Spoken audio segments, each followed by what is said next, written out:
Hi, I'm Drew Hutchison. You're tuned to Local Bias. We come to you from the studios of Greenfield Community Television at 393 Main Street in beautiful downtown Greenfield, where there's snow on the ground. It's 30 degrees outside. It's freezing, but it's okay because I'm here with someone who can explain to us how to be resilient during these frigid times. I'm talking about Bram. Bram, thank you for coming on the show. Thank you so much for inviting me, Drew. So you invented or created Resilient Greenfield. This was your brainchild? Or Are you trying to algorify me? I'm not going to algorify you. Okay. Well, the idea, did come from me. I just, I don't want to sound like a doomer, but things are not looking really great for humans on planet Earth. Right. And I try to be active on a state level with 350 Mass, in my schools by supporting student climate clubs. I wanted to find something in Greenfield that would matter.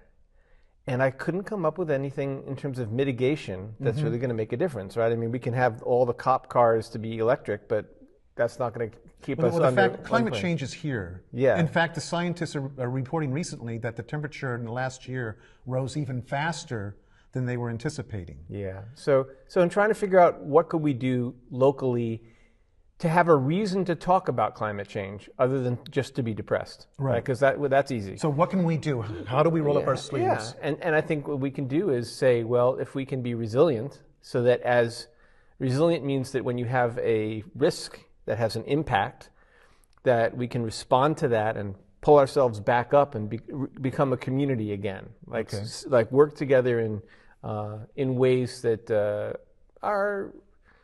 that we saw a little bit of in COVID, right? Where all of a sudden you had to take care of your neighbors. Right. So the concept of Resilient Greenfield is that here's a community where everybody is ready to volunteer, to build the social fabric that has been eroded through late capitalism and all the other things that are eroding our social fabric.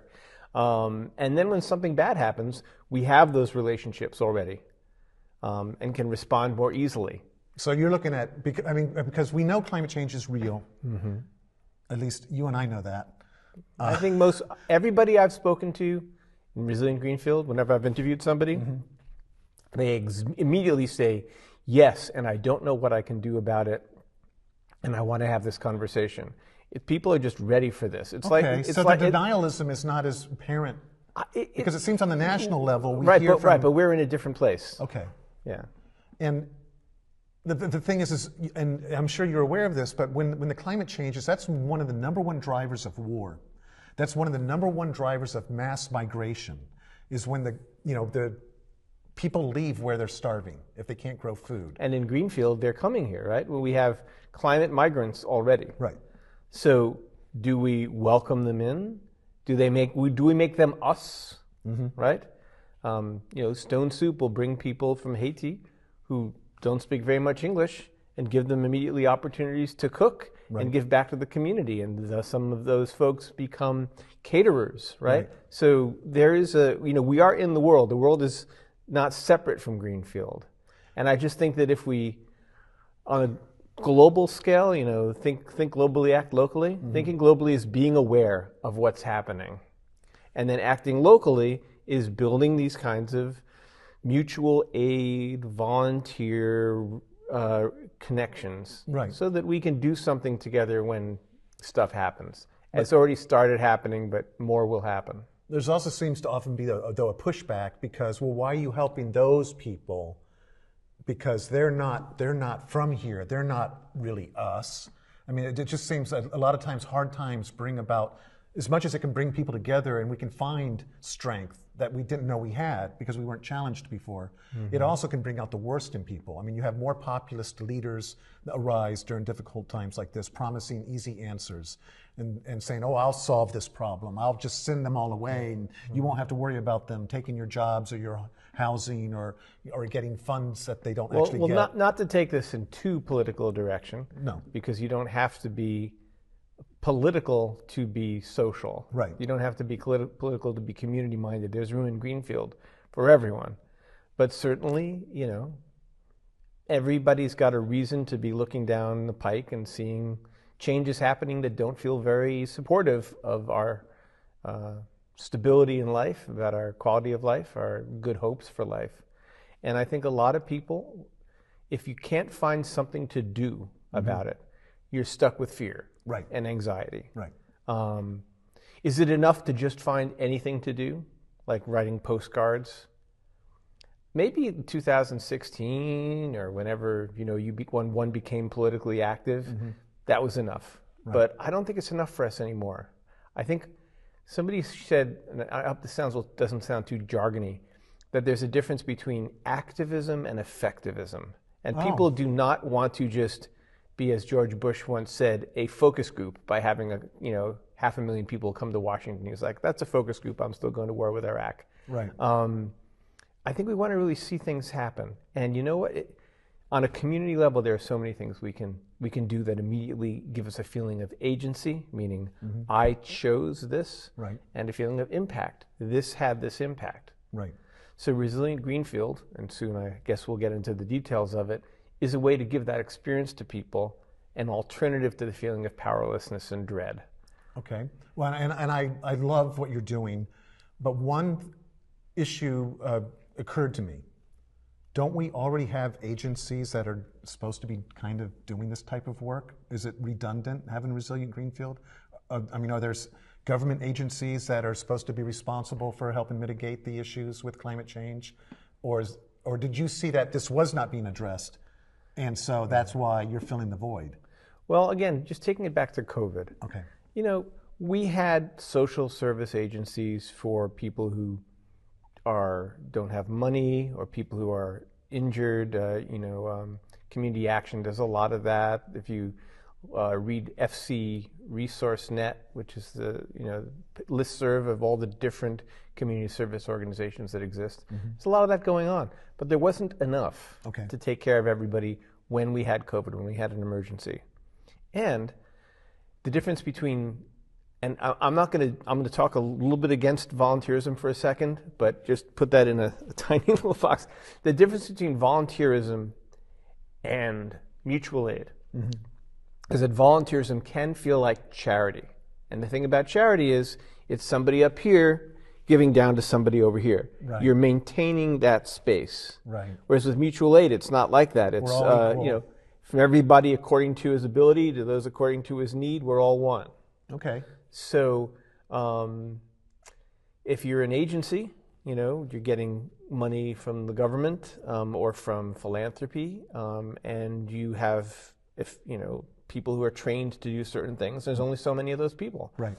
There's only so much of that money. Right. And I don't think that we're getting more money and more people. No. I think it's going down. And actually, sometimes agencies, their hands are tied because of all the regulations, red tape they have to go through in order to affect change. And sometimes we need to act now, and a private organization doesn't have those same fetters. Right. I mean, I would rather, if somebody's going to take care of me, I'd rather they be trained and certified. Right. If they're available to do that. Right. But when they're not available to do that, I want to please walk my dog while I'm going into the hospital because I'm sick, right? Okay. Please get my groceries. Please, somebody come in and fix my boiler because I'm freezing in here. Right. Whatever it is. When it's an emergency, you don't care so much about those things if you can't get somebody immediately. And what happened when COVID came, right? We had this community mutual aid Western Mass. Okay. And it was a way for people to ask for something and somebody else to give it, and it was a platform. I helped with the design and the working of that platform because I'm a geek. And we were on the same turf as some of these agencies. And they were like, we don't really see how somebody who's not certified, who doesn't have a license to drive other people around should be driving other people around. Right. They're looking at all the problems that can happen and the legal liabilities that are involved.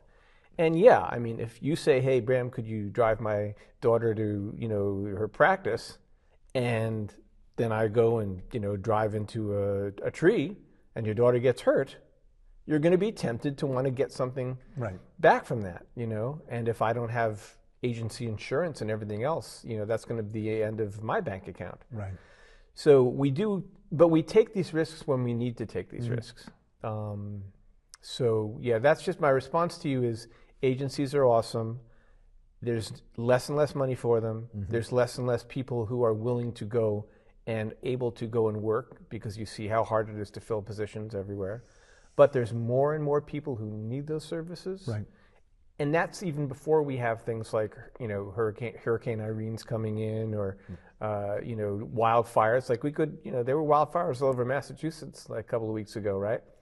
What happens when the park above Greenfield, these things can happen. They can, yeah. What do we do when we can't breathe in the air, right? Which happened, a couple of summers ago. So we don't have to connect these two. Okay. It doesn't say resilient greenfield of doom, right? I mean, that's right. That's what's behind my thinking of it. That's what's behind a lot of other people's thinking of it. But anybody who's going to want to live in a town that goes back to the 50s in the sense of, the Elks Club and the Lions Club, and people just getting together after work, right. Not just retirees, but people getting together after work and saying, what can we do? What are we going to take care of? How can we help each other? Reaching across class, reaching across race, to just, that okay. Everybody could want that. They should. And in fact, we seem sometimes to be so divided in this country, but when you break it down to policy and you just discuss it without any political relativity to it, or that's not the right term, but when you talk about policy, we agree on 90% of everything. Mm-hmm. I mean, who doesn't want to have a healthy environment for their children to grow up in? Who doesn't want their children to have a good education? Who doesn't want to have good health care? We all want these things. Yeah, the challenge is, this is again like, I don't want to spend too much time on the climate stuff, because it isn't. I was talking to Mitch. I'm very old and the names go away. Clarity Consultants, Mitch. Come on, help me out here. Anyway, so this fellow, he's a friend here in Greenfield. So you say his name should come right out of my head. And he said, "Yeah, this is an amazing idea, and don't lead with the climate stuff, because you don't want people who are either not ready to deal with the climate stuff, right, or may not even agree with the climate stuff. You don't want them to feel left out of this, because okay. Everybody could want this. Okay. So because don't we all want to be resilient? Here's the challenge, right? If we're not thinking about the ways in which our ways of living are actually getting in the way, right? Like last night, Greening Greenfield had a film.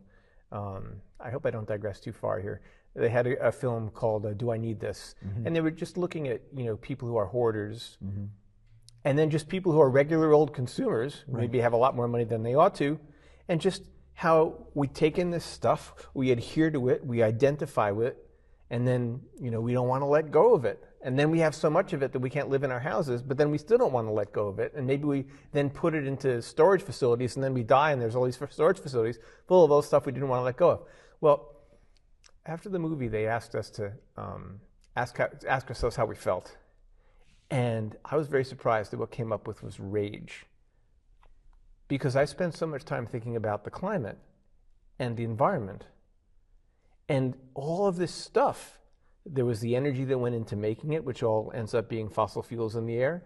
There's all the materials that go into making it that was either like cutting down of trees or taking lots of other resources out, and are going to end up in landfills and end up, with the plastic polluting the oceans and everything else, right? Like, I'm just feeling and seeing all of that, because that's where I think and that's where I talk. Right.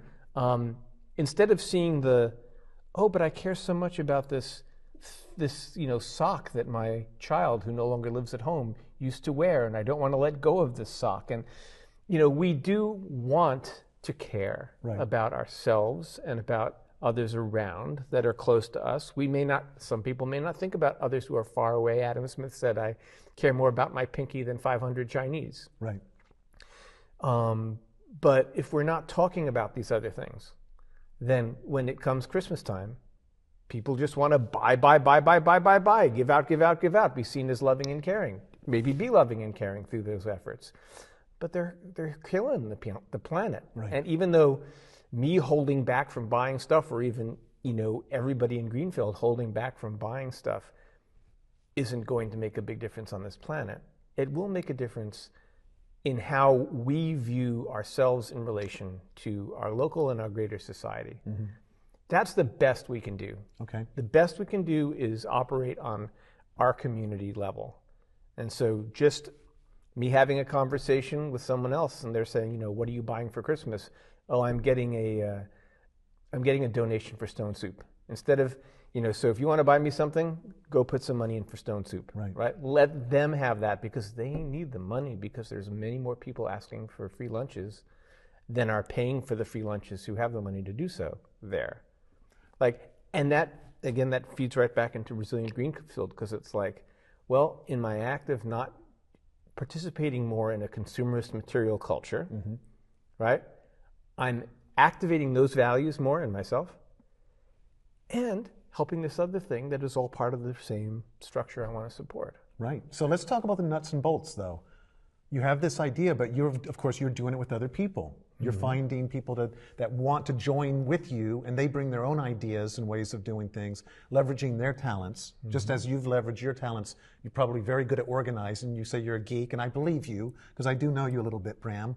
And so that's wonderful, because you can see the architecture of how do we create this, that we're able to have communication with everybody, and we can reach consensus, and we can take action. And then people feel that, hey, I'm contributing to something that's going to benefit my local community. Yeah, let me go a little bit back to that origin story we started. Okay. So I'm involved with Greenfield. I was involved with FCC PR, Franklin County Continuing the Political Revolution. So now people know my politics. All right, you know, and I go to the town meetings sometimes. And I was just finding that whenever people are getting together to try to make some kind of change, they're all at least 70 years old, and I'm the young one, right? Oh, yeah.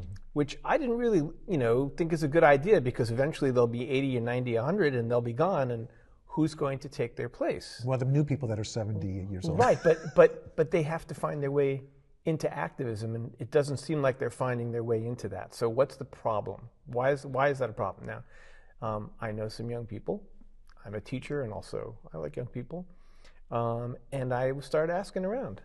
And they said, well, some of us don't have any money. And in order to have any free time, we've got to either having that meet our personal needs or making money for us. Right. So volunteering, you know, doesn't meet our personal need. Right. And, you know, one could respond, well, do you want to see yourself as somebody who's, well, you know, like there's Maslow's hierarchy, and that ends up getting a little bit higher. So they said, well, you know, if you're going to try to do this Resilient Greenfield thing, you got to have food, you got to have entertainment, it's got to be something that feels good to be part of. Right. Regardless of what good you do. Right. And so our first event at the Lava Center was a jam session and a potluck. Right. And then we had the panel discussion, some folks from UMass, folks from labor, just talking about what are the different dimensions of the climate crisis and how is it coming here? What can we do about it? What are some next steps? It was a great event. So did anything surprise you out of that? Like you learned something that, oh, what a great idea.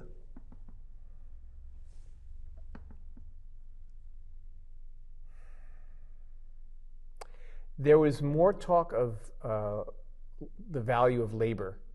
I hadn't really thought so much of the role that labor unions could be playing in this, because they alone have the power to resist capital. Right. Capital which wants oil to be used up so they can make more money. I hadn't really been thinking along those lines before. So yeah, I learned a little bit about that. Okay. Anyway, so after that event, we started having circles at Four Phantoms, which I like to walk to and go to. It's a great place. And we started asking, well, what are the things that we could come up with and do to try to build this social resilient fabric in Greenfield, with an opportunity to occasionally talk about climate as well, so people have reason to do it. And one idea was to have this volunteer clearinghouse. Okay. And that means that Stone Soup has the people who always go and volunteer in Stone Soup. And when they want to get some more, you know, they have their channels, because they're, you know, very, very well organized and run. But another organization may not have so many channels and may not have as many volunteers. And people may lapse. Like they started volunteering during COVID, but then they went back to work and they stopped doing all those things.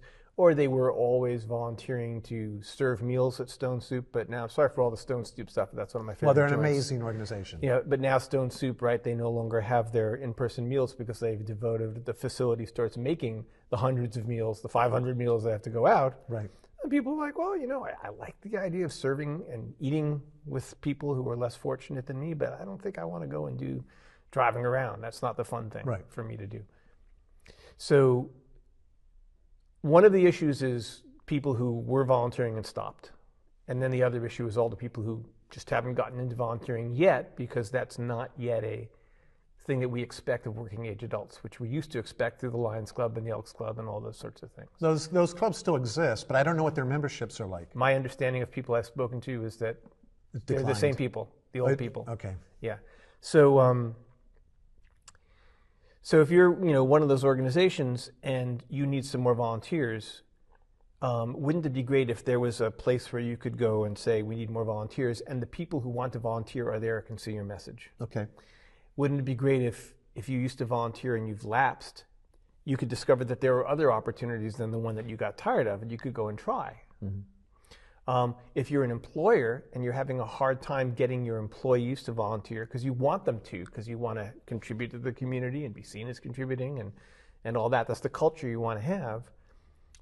Well, what if there was a way for you to just easily show everybody, here's some organizations that we right now think are really valuable. Please go volunteer on them. And whenever anybody volunteers, there's a leaderboard that immediately shows this person did this many hours here. These are the people who've done the most hours. Let's all celebrate them. Let's give them a bonus, whatever it is that we're going to do. When you're at Stone Soup, like, here are all the people that are volunteering. Oh, great. I can go and look at the list of other people who are volunteering in different places. I didn't know their name. I was just working quietly aside from them, but now I can go see them. There's their face, there's their name. I can connect with them. Mm-hmm. That requires a platform. Right. So the idea was that we would build this kind of Nextdoor, Facebook platform where every organization was either sharing needs that it had, needs for, like, please come in to this thing and have impact, or inviting their employees to go and volunteer on, or maybe doing a little bit of both. Right. And individual people too, like a dating app, could take out their phone, go, I've got an extra day this weekend. Let me see who needs what. Oh, look, Stone Soup needs some more drivers. Click, right? And go do it. And then, I saw you went and drove, that's great. What was that like? I'd like to do that too, or, whatever. So it just starts giving a reason for people to get to know each other, to connect with each other. And if at some point Stone Soup says, we need another event coordinator for this thing that we're going to have, we just lost our volunteer coordinator, whatever they have to do, they could search through with a filter, who are all the people who are on this platform who say they do organizing or event coordination or cooking or whatever it is, and then send a message just to those people. Mm-hmm. Hey, we have this special need this weekend. Could you come? Right. So that was the vision that we came up with. And so there was this center circle of what are all the things Resilient Greenfield could do. Mm-hmm. It spawned this new circle called the Volunteer Project. And so we've been working on that since September.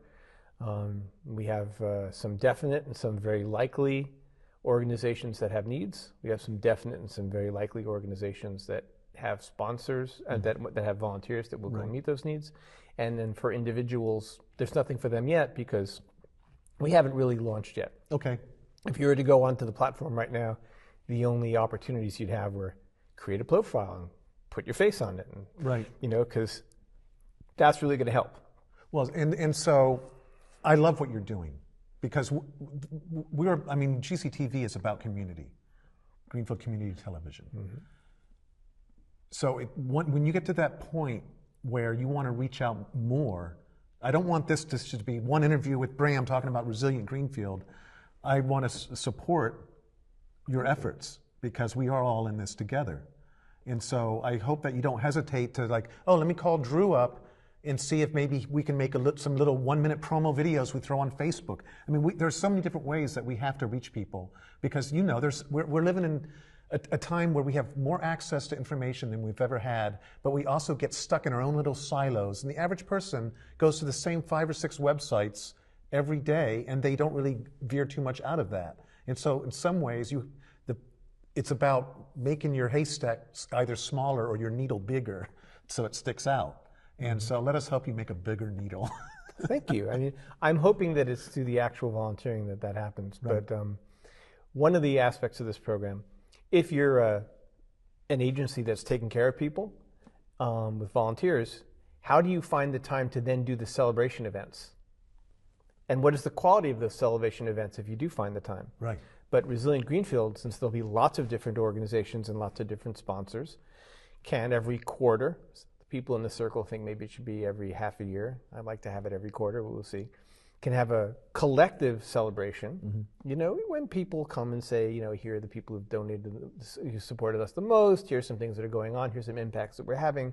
By the way, here's the music and the food and the entertainment, like all that kind of stuff goes on as well, where people can all see each other, who's doing what. When people who aren't involved in Resilient Greenfield but want to come to a party can come, and the sponsors are paying for it. So there's, you know, like we have things at Hawks and Reed all the time where sponsors are paying when people come in. And hopefully that will be enough promotion to get more people doing things. But I will absolutely call you back to see how you can help. Well, That'd be good, because fantastic. I would love us to help you, because what you're doing is important, and it's needed. It's sad, but it is needed, and it'll make us better.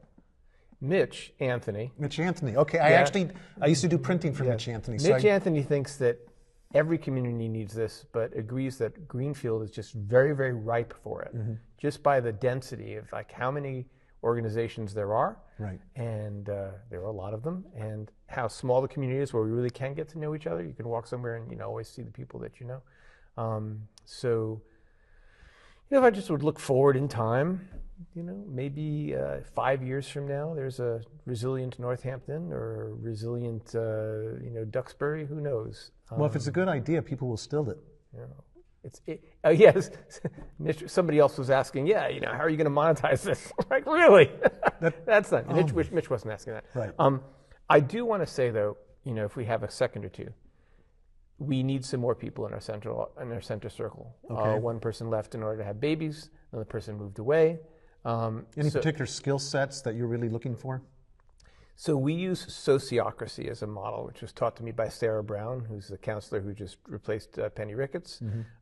She and I and a bunch of other folks are working Redistro, which is a free store that you can find over in Arch Street in that old industrial complex. And they're taking care of a lot of other things like bringing hot food and drinks and clothing to people who are living in tents in some of the places in Greenfield. So that's mutual aid from the bottom up. Really important stuff, but not everybody's going to even notice it, depending on where you're at. But anyway, so sociocracy is the way that they work, and so I learned that from Sarah, and it's a non-hierarchical way of organizing. It's a way of structuring meetings so that people don't dominate the discussion, so that you get a lot of work done, but that you're centering on what are each individual person in that circle, what are they experiencing, what are they feeling, what are they thinking, how can we move forward? If it's done, it can be done in a way that meetings take too long and that things don't happen. Right. But it can also be done in a way that things are very efficient and effective and everybody's engaged. So if you're somebody who'd like to try being in an organization that works that way, right, that isn't sort of, isn't top down or isn't, preemptory in terms of, all right, come here, go do that, let's go. Right. But is building that culture, that group cohesive and group vision. Right. If there's more people, a circle should be like, 5 to 7 people, or maybe 8 or 9 at maximum. But if it starts getting too big, you can't do lots of rounds. Right. Like you had 12 people sitting around a circle, people have to not talk. You'll never get anywhere. But we can have other circles then. So we want people to come and join. And what should a person be able to do who's joining these circles? Right now, it's all about outreach. So it's about meeting with people, explaining what this thing is, and also teaching them the software. Okay. There's a lot of stuff online, but really, no one wants to go and try to ferret around online and find things. It's not that hard. Well, for you, it's not. Yeah, but yeah, I mean, I think that there's a lot of people who know how to post on Instagram, and like, this isn't that much more complicated. All right, it's a little more complicated. So yeah, I would love to be able to teach them and have other people doing this, because I work full time as a teacher. I have other engagements, and as this grows, it will be impossible for me to scale up with it. Right. But the thing is the idea is to get the ball rolling and get other people involved. If we are all painting the fence, it's a lot more fun than if just one of us is doing it. Right. So Bram, if someone is, you say you haven't really launched it to the public in the big way yet. You're still working on the gearing it up. But if someone is watching this and they go, wow, this is great, I want to be involved, what's the best way for them to get involved? Should they? There's a website, resilientgreenfield.org. Okay, I'll put that up. The background image is a picture I took of a beautiful rainbow over Poet's Seat. And there's a contact form there. Okay. So if they use that and they say, hey, I'm interested in joining a circle, or I want to find out more, I want to be on your group so I see posts that come out. The need is only increasing, because the issues are getting more dire in a way, and yet we don't want to have doom. This is a chance for us to grow, and this is an opportunity for us to actually become better humans in a way. And I'm specifically looking for working age, or even younger. I think that retirees are volunteering like crazy, right? And that's wonderful. But when we look at who Greenfield is, you don't want to just see it being retirees. You want to see others. Right. Well, Bram, thank you for coming on the show. I really appreciate this. Thank you so much for inviting me, Drew. It's lovely to see you also. And you've been tuned to Local Bias. I'm Drew Hutchison. We'll put up the information for Resilient Greenfield. Thank you so much for joining us. Take care.